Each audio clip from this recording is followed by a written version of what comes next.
This show was made possible by a grant from the Jewish Women's Foundation of New York.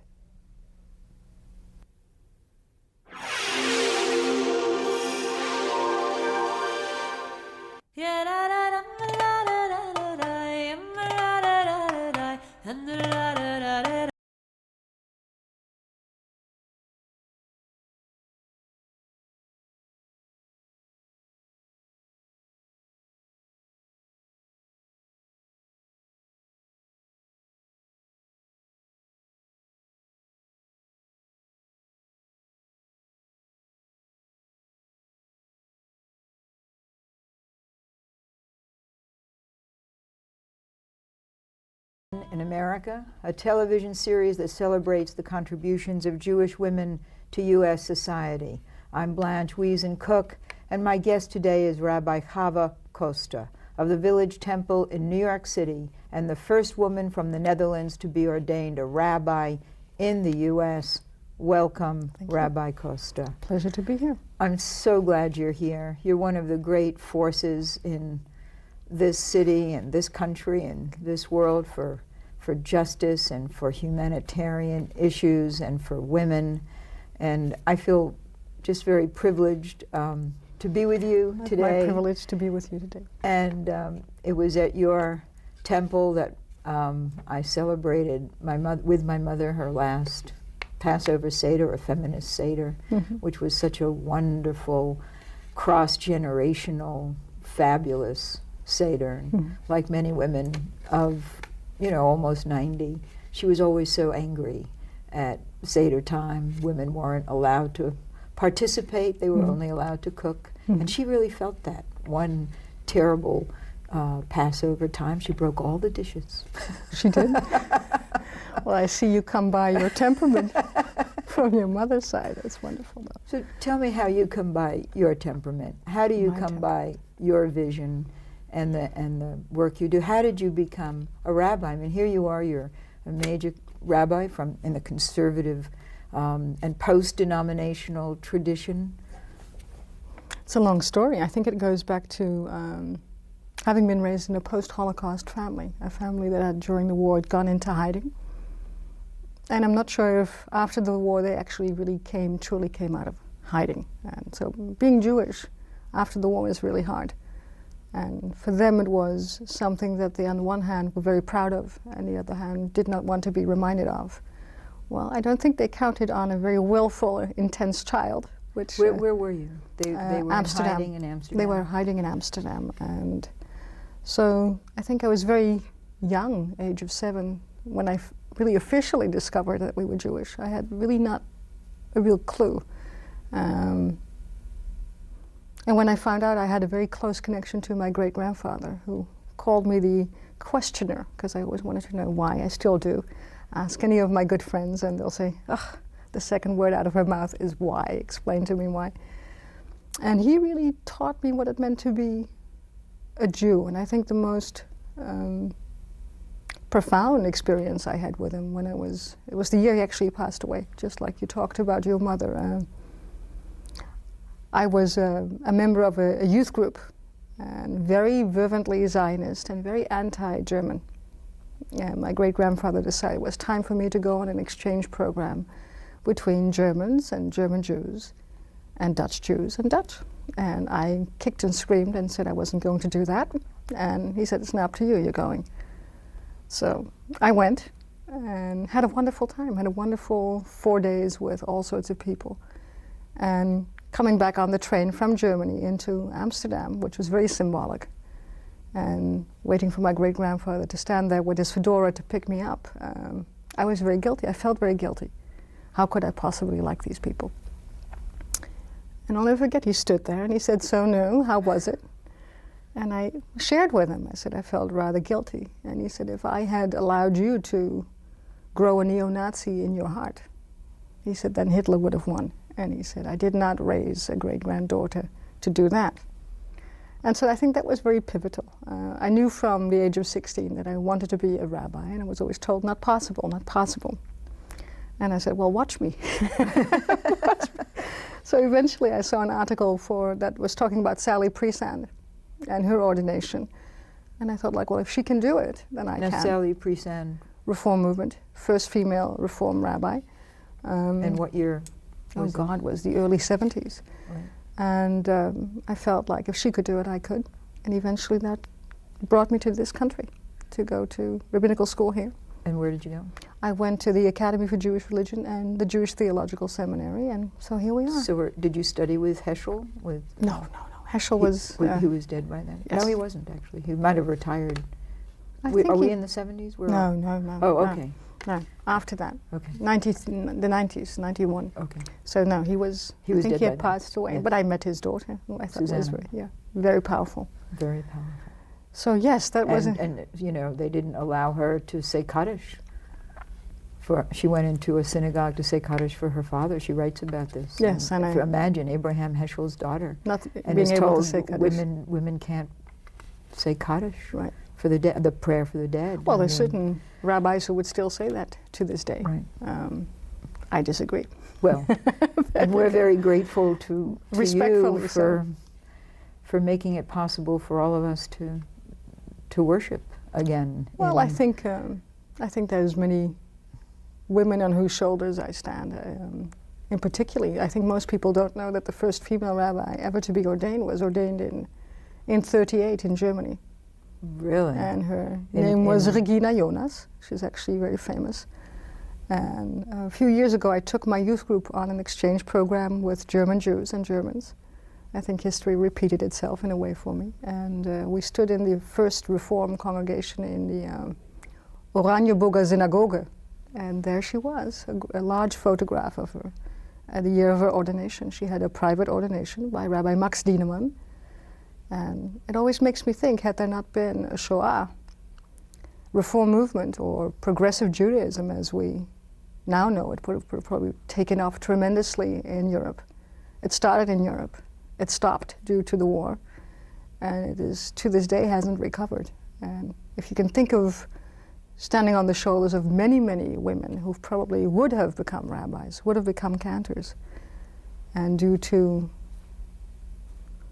history taking a crazy turn, having been stopped, and now looking back to the development of Reform or progressive Judaism in Europe, it's been thrown back 100 years, which is really sad. Is it to me. Is it building up again? It is now? building Is up, it- but there is also a great deal of Resistance. resistance. You see that there is a first female rabbi in France, Pauline Beb. There is one in Germany, Bea Weiler. And then there's another Dutch one in London right now. And there's still an enormous amount of opposition against it. Uncomfortable for people. I think change in and of itself, to begin with, for European Jewry is difficult, because I think there was so much lost and so little to hold on to that it became a real issue for them. But it's interesting that instead of sharing essentially power and vision with women, the insistence has been to keep women out. Right. Which is so, when one thinks of the issues of justice and the vision Well, that I think it goes we- against what Judaism really stands for, the pursuit of justice, and to always look for new venues to connect Jews to their Judaism. But also I think we have a very important spiritual role to fulfill in this world. And not every Jew is connected to, per se, religion, but they might be connected to social action, which is really important within Judaism. They might be connected through the arts or literature.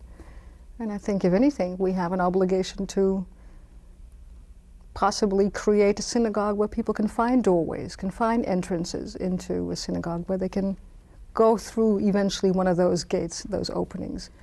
And at the end of the day, they'll find it all leads to the center of what Torah, whether you believe that to be spiritually given to God to the Jews, or written down by people inspired by God.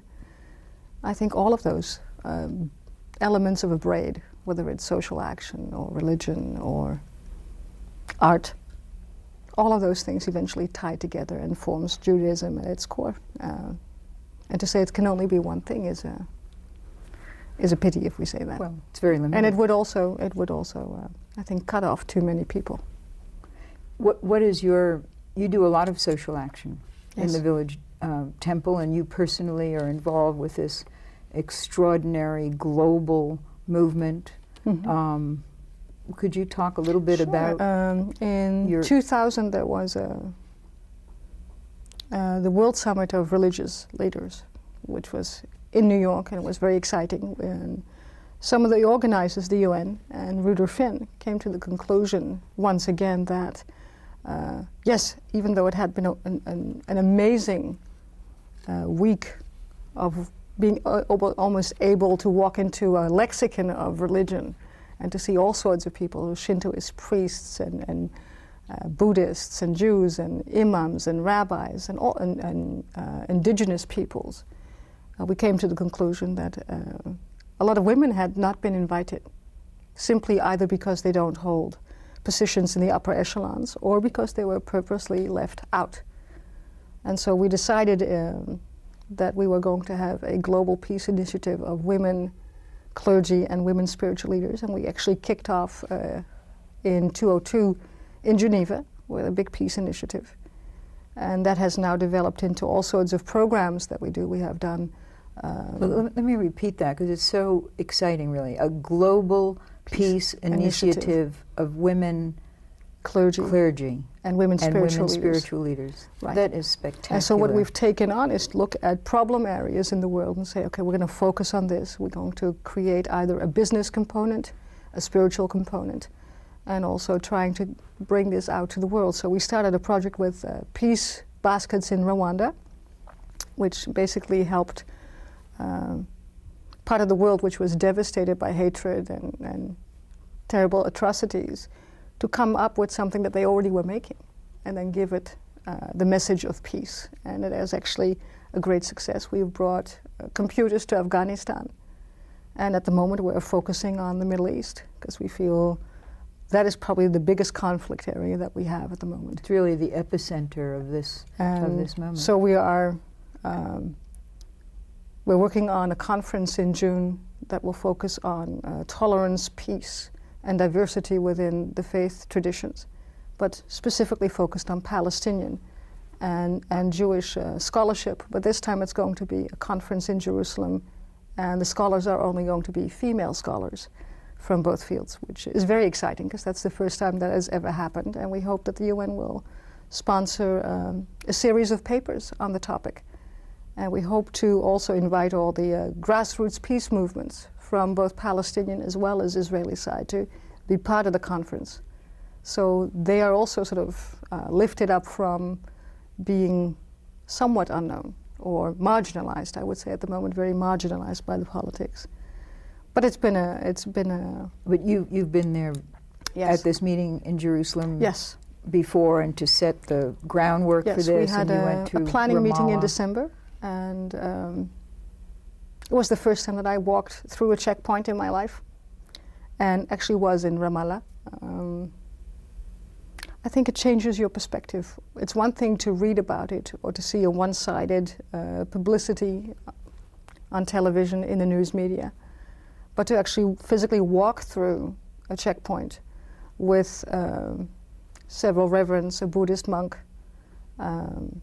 representatives of the Palestinian Authority, talk to the members of the Knesset and walk through and realize what this does. And we were there at a day when it was only, 63 degrees.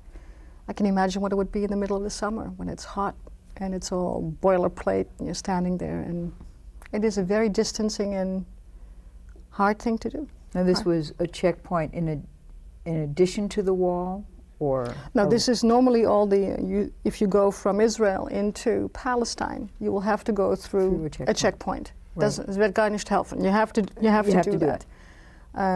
When we did it that day, it was fairly quick, and it was fairly cool, literally, weather-wise. Right. So that was fascinating, but also difficult to realize. It's basically you're going through a stone corridor, basically, and you are herded in, and people go through one by one. You have to show your identification papers. So for folks who are trying to go to school or to work or to it could take visit, anywhere from an hour to all day. It's a daily humiliation. Right. It's so a daily humiliation. It's one thing reading about it. It's Right. another thing to really walk through and realize how that makes you experience. feel. The other part is, of course, the wall that is now going up, the security wall, which I've seen, and it really cuts through villages. It cuts through the heart of small villages. I also think it cuts through It cuts through the people. heart. Just people, for simple reasons that if you talk to your average Israeli and your average Palestinian on both sides, both of them have been terribly affected by the political situation. Both are affected by terrorism. Both are affected by the fact that the economy is In the tank. gone. It is hard on both sides to make a living, and it's equally hard on both sides to know where your children are if you're not sure if they're on this side of the fence or the other side of the fence. One of the most heart-wrenching stories I heard is of a father who actually sent his child to an international school. Palestinian father, Palestinian child. He sits every day with Israelis in his classroom, people who are his best friends. And now it has to take him 3 hours to get to school. Because you can't always cross over this fence or over this wall. And I think what most people don't realize, it keeps the Palestinians, quote unquote, out, and it keeps the Israelis in.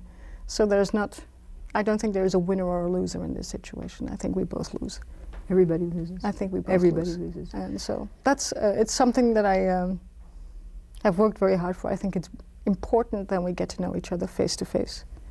I always say to people, if you see the other person as bearing the imprint of God's thumbs, then it becomes really hard to hate a person that you have made eye contact with and that you know.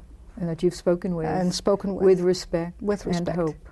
Yes. Is And it- I think one of the reasons why we still do this is that in order to understand, you also have to embrace each other's narratives and stories. And so know that for one, a freedom fighter for the other side is a terrorist.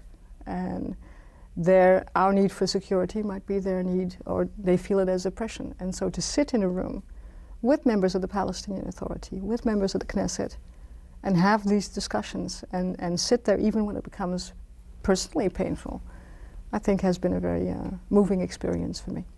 And you come away from these meetings with hope? I think so. I think if at the end of the day we can still meet in Jerusalem and we still can sit in Ramallah, however difficult that has been to organize, and sit face to face and have a conversation, even if we don't agree. The fact that there is space between us, I would say almost a holy space, a spiritual place where we can sit and talk, that means at the end of the day that person will have a different opinion about another Jew, and I might have another opinion about a Palestinian, and that's where we have to start.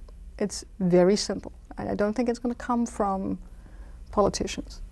I think they really work with fear, and we work with, as I said, holy space and understanding, and that takes a great deal more courage, like Dr. King taught us. Right. And if I want to stand in any kind of tradition, I think it should be that.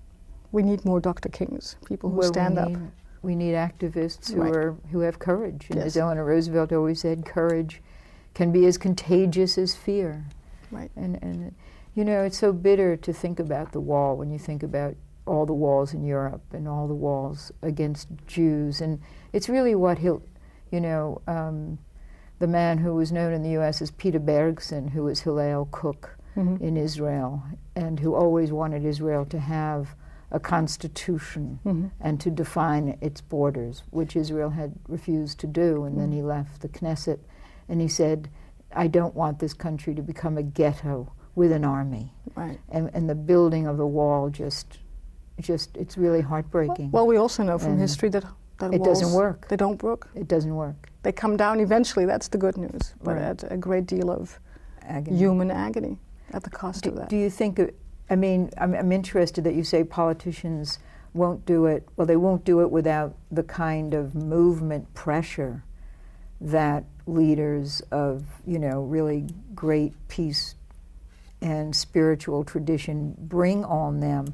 But ultimately, do you not think the U.S. has to be part of what Well, I think sort this of is now, I needs think it to- needs to be a global issue. a global Not issue just the US. at the UN? Yes. I At think the it needs UN. to be the UN, European community, Israel, Palestine, And I think we really need to make a push to say that in order for us to make any kind of opening, we need global support, and we need a great deal of courage to go there. I mean, everybody's talking about globalism as if it's just about money, when in fact it's about the human community, and we're on this tiny little planet, all of us together. Right. And we need a global movement. Well, I think Pope said it correctly. He said, we have enough religion to hate each other, but not enough to love each other.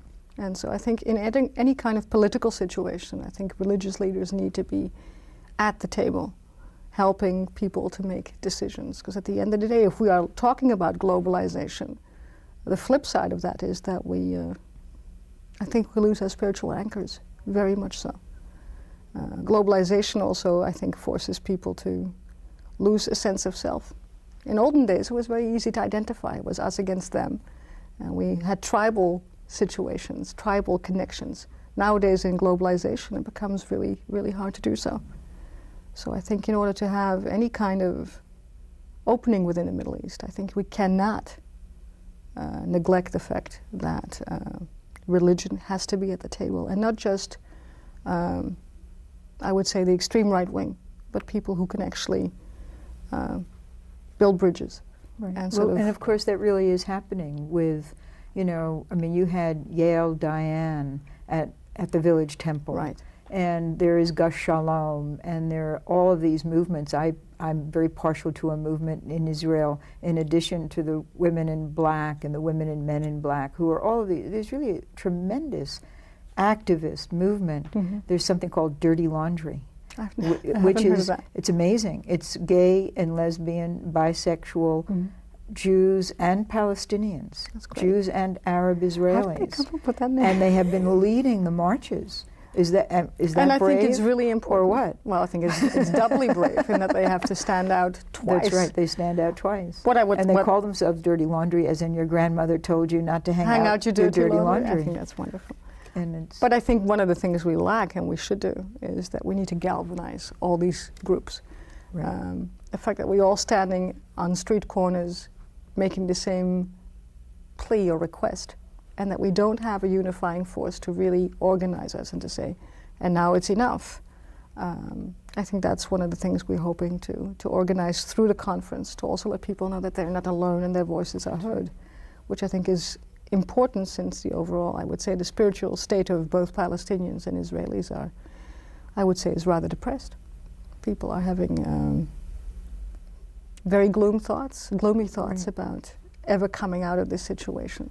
And so I think it is up to the international community to say, you're not alone. And look at Ireland. We never thought that would happen, and it did happen.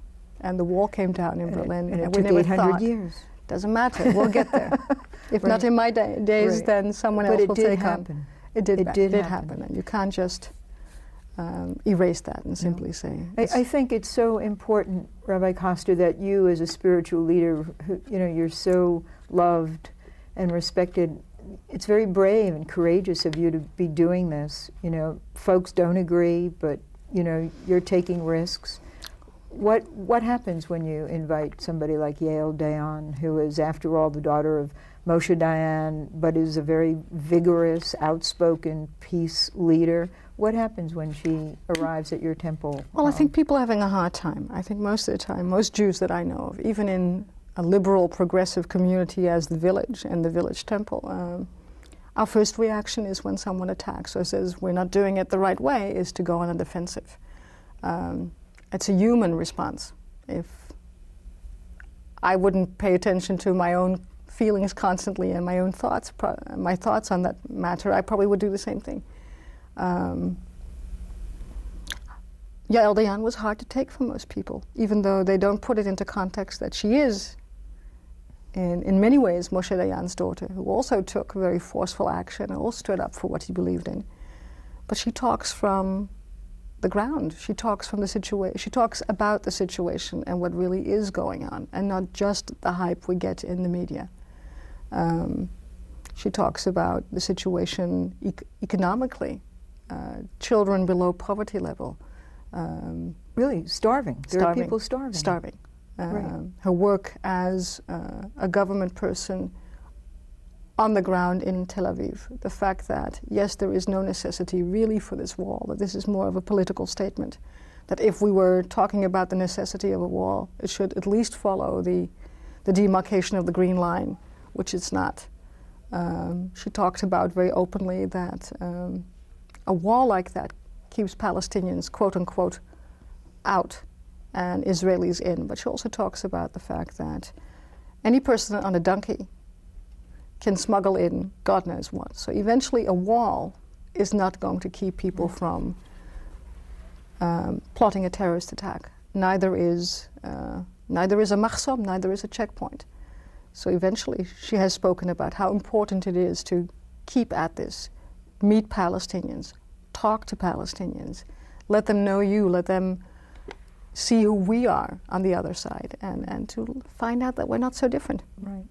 I mean, this whole war against terrorism is so crazy when really the bottom line is young people have to have more to live for than to die for. Well, if this is the legacy we're passing on, that's right. It's a very poor legacy.